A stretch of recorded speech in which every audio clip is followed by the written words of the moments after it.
बहुत मज़ेदार पति पत्नी के नाच गीत लेके आई हूँ। आप लोग सुनिएगा ज़रूर। आप लोग को अच्छा लगे तो वीडियो को लाइक, चैनल को सब्सक्राइब जरूर कीजिएगा। आप लोग के दिल से धन्यवाद। से राउर याद आवेला हो आधी रतिया, से राउर याद आवेला हो आधी रतिया।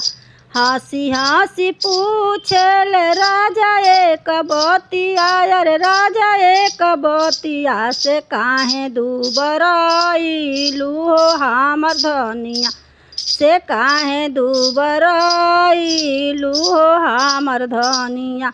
हंसी हंसी पूछेल राजा एक बतिया, अरे राजा एक बतिया, से काहे दुबरइलू हो हमर धनिया, से काहे दुबरइलू हो हमर धनिया।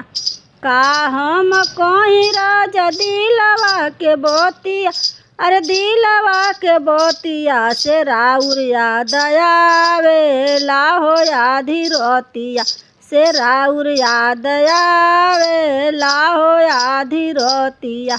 का हम कहीं राजा दिलवा के बतिया, अरे दिलवा के बतिया, से राउर याद आवेला हो आधी रतिया, से राउर याद आवेला हो आधी रतिया। छोला से पूरी हमरा रहता समानवा, अरे रहता समानवा, से रोवताटे सोर हो सिंगार, से रोवताटे सोर हो सिंगार। से राउर याद आवेला हो आधी रतिया, से राउर याद आवेला हो आधी रतिया, से राउर याद आवेला हो आधी रतिया।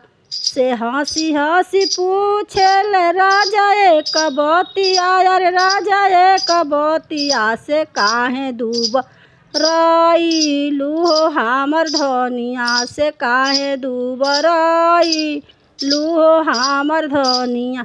हंसी हंसी पूछेल राजा एक बतिया, अरे राजा एक बतिया, से काहे दुबरइलू हो हमर धनिया, से काहे दुबरइलू हो हमर धनिया।